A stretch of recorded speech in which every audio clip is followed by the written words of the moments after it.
Ya Tuhan, ya Allah Bapa kami yang bertata tinggi dalam kerajaan sorga, terima kasih ya Bapa untuk kasih setiamu dan cintamu yang semakin melimpah bagi hidup kami, sehingga kami dapat berkumpul di gerejamu ini untuk memuji dan memuliakan namamu. Sebentar lagi ya Tuhan, kami akan mendengarkan firman-Mu.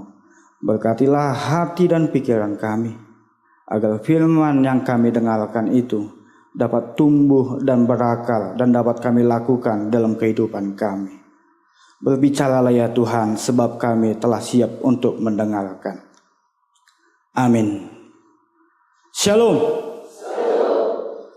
Amanginang Bapak Ibu, saudara-saudara yang terkasih dalam Tuhan Yesus Kristus, baik kita yang onsite di gereja ini maupun yang menyaksikan di TV, dimanapun Anda berada, firman Tuhan yang menjadi khotbah bagi kita di minggu ini itulah yang diambil dari 1 Korintus pasal yang ke-12 ayat 12 sampai 20.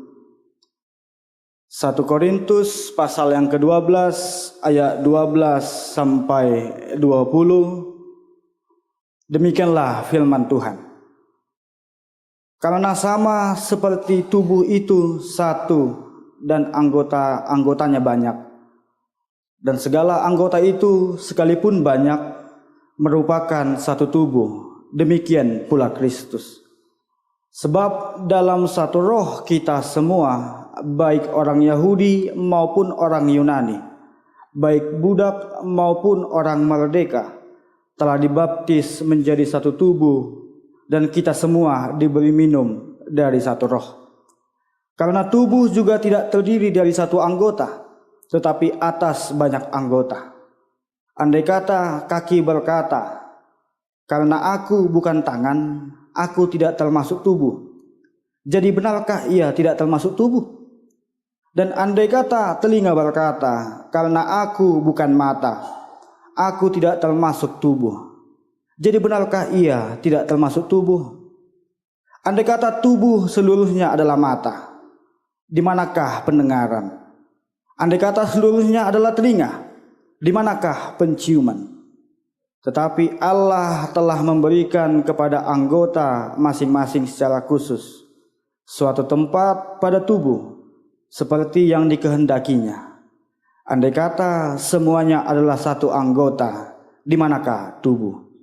Memang ada banyak anggota, tetapi hanya satu tubuh. Demikianlah firman Tuhan. Amanginang Bapak Ibu, saudara-saudara yang terkasih dalam Tuhan Yesus Kristus, biasanya dalam proses bekerja ada dua hal yang biasanya dikaitkan, atau dua jenis atau dua hal. Kalau secara kata kedua hal ini mirip, tetapi jika ditelaah lebih dalam, kedua hal ini jauh berbeda. Yang pertama kerjasama, yang kedua sama kerja. Kalau dikatakan bekerja sama, masing-masing orang punya perannya masing-masing. Kalau dikatakan kerjasama, masing-masing orang mengerjakan kerjaan yang diberikan kepada dia. Ada tupoksi bagi dia, tugas pokok dan fungsi. Dan orang yang bekerja sama pasti mengerjakan satu hal demi tujuannya. Ketujuan bersama, bukan tujuan perorangan. Tapi kalau dikatakan sama kerja, mungkin dalam satu kerjaan semua orang melakukan pekerjaan, tetapi mungkin saja tidak untuk satu tujuan. Buido halak karejo berengon, alai dang rapak karejo nasida, dang sada tujuan. Itulah kalau sama kerja. Tapi kalau kita telah lagi amanginang, mulai dari dulu sampai sekarang ini, Kalau dikatakan kerjasama sudah sangat sulit kita temukan. Sudah banyak orang yang ingin bekerja sendiri-sendiri. Sudah banyak orang yang hanya mementingkan egonya. Satu hal yang paling tampak kenapa orang susah bekerja sama adalah perbedaan. Oleh karena itulah ada ungkapan, jika tidak sama maka tidak bisa bersama. Meskipun tidak sejalan namun tetap berjalan. Orang akan sulit bekerja sama hanya karena ada perbedaan-perbedaan, apalagi perbedaan prinsip dan perbedaan pengetahuan. Padahal kalau kita lihat apa yang terjadi di negara kita, banyak semboyan-semboyan peribahasa yang mau agar kita saling bekerja sama. Bersatu kita teguh, bercerai kita runtuh, tapi jangan diganti. Karena banyak orang yang menggantinya. Bersatu kita teguh, bercerai kita kawin lagi inna. Ada lagi peribahasa yang mengatakan berat sama dipikul, ringan sama dijinjing. Kalau kita sama bekerja bersama demi satu tujuan, seberat apapun tantangan yang kita hadapi, kalau satu tuju, satu pikiran, saling bekerja sama, saling menopang, saling membantu, niscaya tidak ada yang sulit untuk dilakukan. Apalagi kalau ada perbedaan di antara kita. Inilah terkadang yang membuat kita menjadi mengkotak-kotakkan diri. Kalau tidak sefrekuensi dengan kita, kalau tidak satu pengetahuan dengan kita, muncullah pengkotak-kotakan. Adalah geng di sini, adalah kumpulan orang di sini, gak bisa lagi satu. Bagaimana kita mengenal, Bapak Ibu? Apakah di dalam satu kumpulan itu kita bisa menyatu? Apakah dalam satu perkumpulan itu kita bisa saling bekerja sama? Jangan-jangan sudah banyak yang sama bekerja, tidak untuk satu tujuan. Itulah yang terjadi di nats khotbah kita pada hari ini. Firman Tuhan saat ini mengingatkan kita tentang bagaimana saat itu di kota Korintus, kota yang sangat masyhur, kota yang besar dan maju. Di kota Korintus terdapat para filsuf, budayawan, para kaisar, pemangku jabatan yang tinggi. Dalam misi penyebaran Injilnya, Paulus ke kota Korintus, ia mendirikan satu jemaat di situ. Semakin lama semakin berkembang jemaat di kota Korintus. Tapi semakin besar jemaat itu, bukannya semakin satu, tapi semakin pecah. Pada saat itu ada 4 golongan. Ada golongan Paulus, golongan Apolos, golongan Kepas, dan golongan Kristus. Mula biasanya huria pecah, oleh bagi dua kubu deh. Tapi kalau huria Korintus terbagi 4.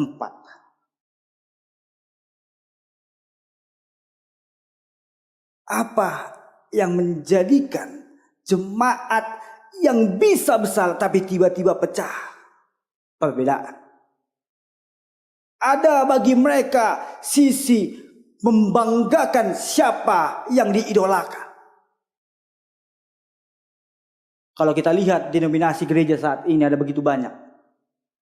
Ada HKBP, GKPI dan sebagainya. Tapi kita lihat, apakah dengan begitu banyak denominasi gereja yang ada di dunia ini, di Indonesia ini, apakah kerajaan Allah semakin mekar? Apakah semakin banyak orang yang percaya kepada Tuhan?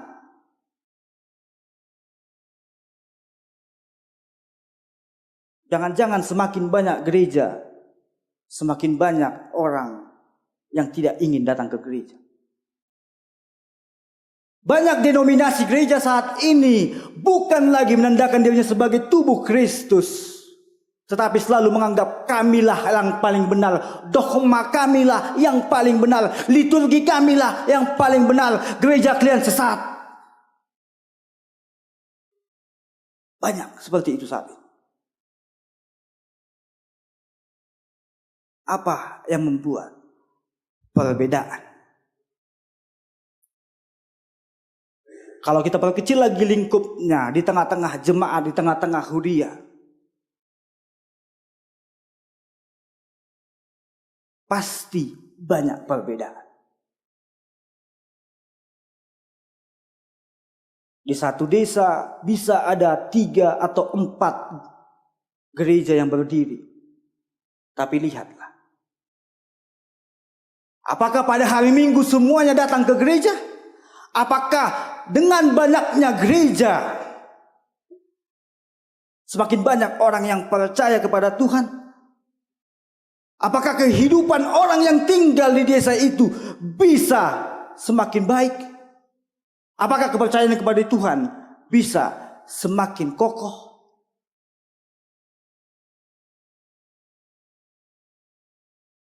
Apalagi ada anekdot yang mengatakan,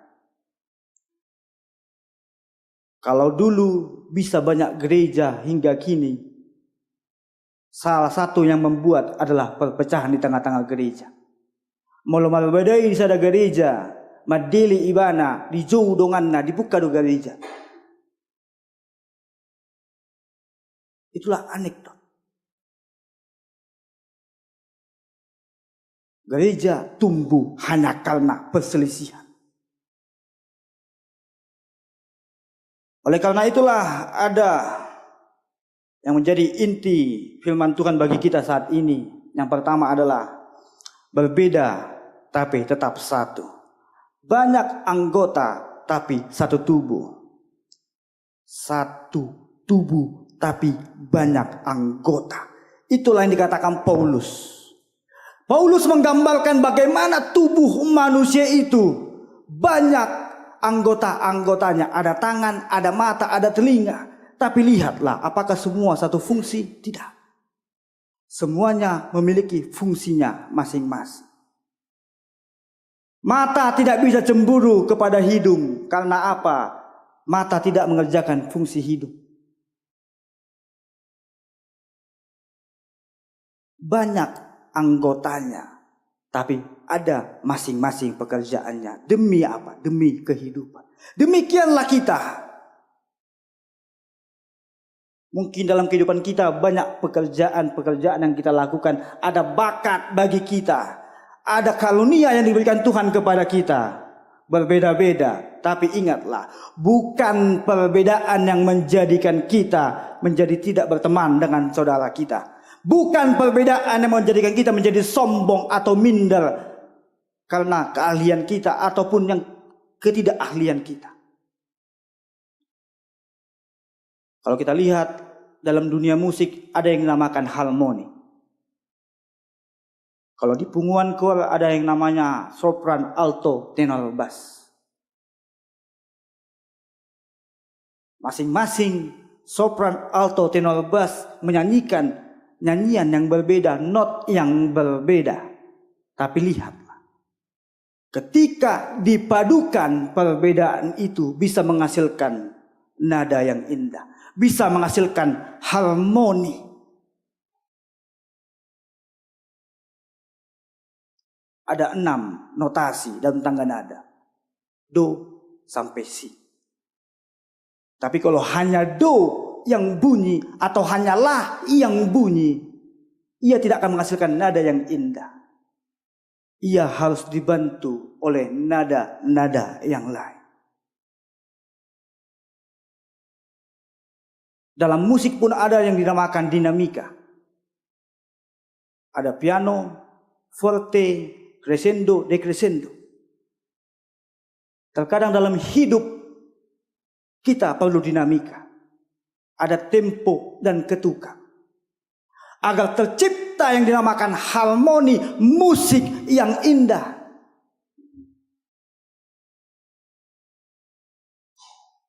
Mari membiasakan diri dengan perbedaan, karena perbedaanlah yang membuat kita menjadi saling melengkapi. Bhinneka Tunggal Ika. Berbeda tetapi tetap satu. Perbedaan tidak mengharuskan kita untuk berselisih. Bersama tidak harus serupa, bersama tidak harus sama. Kekuranganku tutupi, kelebihanku menutupi kekurangan.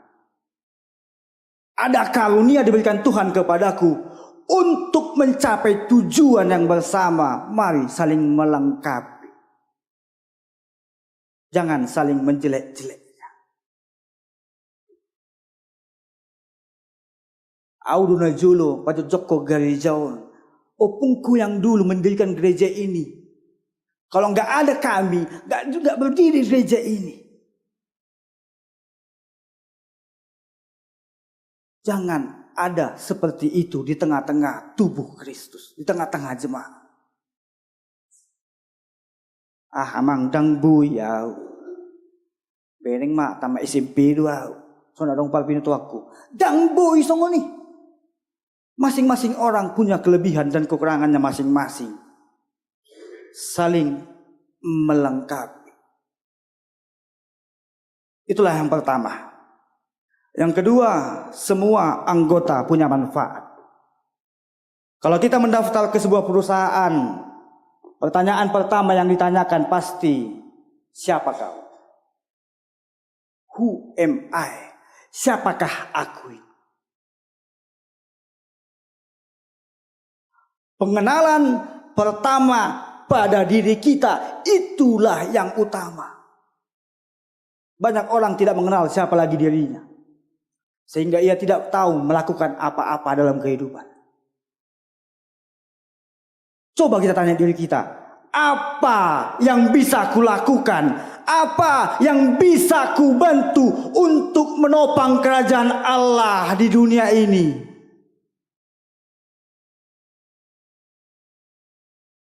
Walau huboto do mawede, do mau pukuan nama, do punganina, do mau song leader. Molo jago do matematika do maritong do menulis. Udu pima pahala do ben administrasi. Molo malo do mal tukang. Ahane sega di huriai di garejai asa upadingkan. Banyak bakat yang ada pada kita, tapi lihat. Sudah kita menggunakannya untuk kerajaan Allah. Sudah kita menggunakannya untuk orang semakin mengenal Allah. Jangan tanam, jangan pendam bakat yang Tuhan berikan kepada kita. Kenali siapa kita. Setiap orang pasti ada bakatnya. Setiap orang pasti memiliki manfaat di dalam satu tubuh Kristus itu.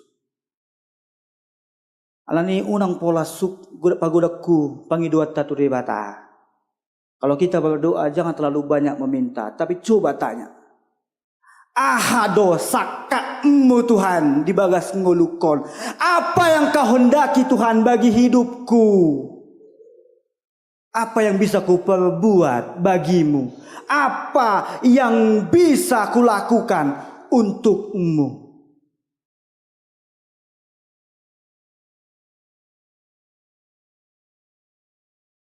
Masing-masing kita punya manfaat. Seperti yang katakan Paulus tadi. Mata gunanya melihat. Sedangkan usus buntu pun dalam tubuh kita ini pasti ada manfaat. Jangan merasa minder karena kita tidak mempunyai apa-apa. Pasti ada. Pakailah itu. Pergunakanlah itu. Agar kita sebagai tubuh Kristus tidak menyombongkan keahlian kita. Tidak menyombongkan apa yang ada pada kita. Melainkan saling menopang satu sama lain. Saling memperlengkapi satu sama lain. Amin. Kita berdoa. Terima kasih ya Tuhan, ya Allah Bapa kami, atas segala kasih cinta-Mu yang tetap melimpah bagi hidup kami. Engkau tiada henti-hentinya ya Bapa, memberikan sukacita, memberikan berkat-Mu bagi kami. Ya Bapa, terima kasih untuk firman-Mu yang menyapa kami pada hari ini. Engkau mengingatkan kami, biarpun ada perbedaan di antara kami, itu bukanlah alasan agar kami saling membenci. Itu bukanlah alasan agar kami tidak bersatu. Tetapi melalui perbedaan itu ya Tuhan, kami dapat saling menopang, saling melengkapi seperti tubuh. Banyak anggota, banyak organ tubuh memiliki manfaat, memiliki tujuannya, memiliki fungsinya masing-masing. Tapi perbedaan itulah yang membuat tubuh dapat hidup. Demikianlah kami ya Bapa, ajari kami agar kami bersatu, agar kami saling melengkapi, tidak menyombongkan diri, tidak minder atas apa yang kami miliki. Tetapi kekurangan dan kelebihan kami dapat saling menopang, agar semakin banyak ya Tuhan orang yang percaya kepadamu, agar hidup kami dapat menjadi khotbah bagi orang lain, agar semakin banyak orang ya Tuhan yang memuji dan memuliakan nama-Mu. Ya Bapa, kami berdoa kepada jemaat-Mu, baik yang ada di sini, di desa ini maupun di seluruh Indonesia ini ya Tuhan. Bagi kami yang berada di gereja ini dan seluruh pemirsa yang menyaksikan, berkati kami. Segala cita-cita kami, pekerjaan kami, apapun yang kami lakukan ya Tuhan, berkatilah itu. Agar kami semakin bersukacita dalam melakukan segala kegiatan kami. Apapun yang kami lakukan, apapun yang kami kerjakan, berkatilah itu Tuhan. Ya Tuhan, kami berdoa kepada jemaat-Mu yang saat ini dalam sakit. Engkau yang memberkati mereka ya Tuhan. Berkatilah obat yang mereka makan, berkatilah tenaga medis yang mengobati mereka, agar mereka dapat cepat pulih dan sembuh, dan dapat melakukan aktivitas mereka seperti biasanya. Ya Tuhan, kami berdoa kepada jemaat-Mu yang tidak dapat hadir bersama kami pada saat ini. Jikalau mereka dalam keadaan malas ya Tuhan, berkatilah hati dan pikiran mereka, ketuklah hati dan pikiran mereka, agar mereka mau dan sadar. Bersama kami memuji memuliakan nama-Mu di gereja-Mu ini Tuhan. Ya Bapa, kami ulang tak luput dari dosa, karena Kau hapuskanlah segala dosa dan kesalahan kami, agar kami layak disebut sebagai anak-anak-Mu. Terimalah doa kami ya Tuhan, ketika kami meminta di dalam nama anak-Mu Tuhan Yesus Kristus. Amin.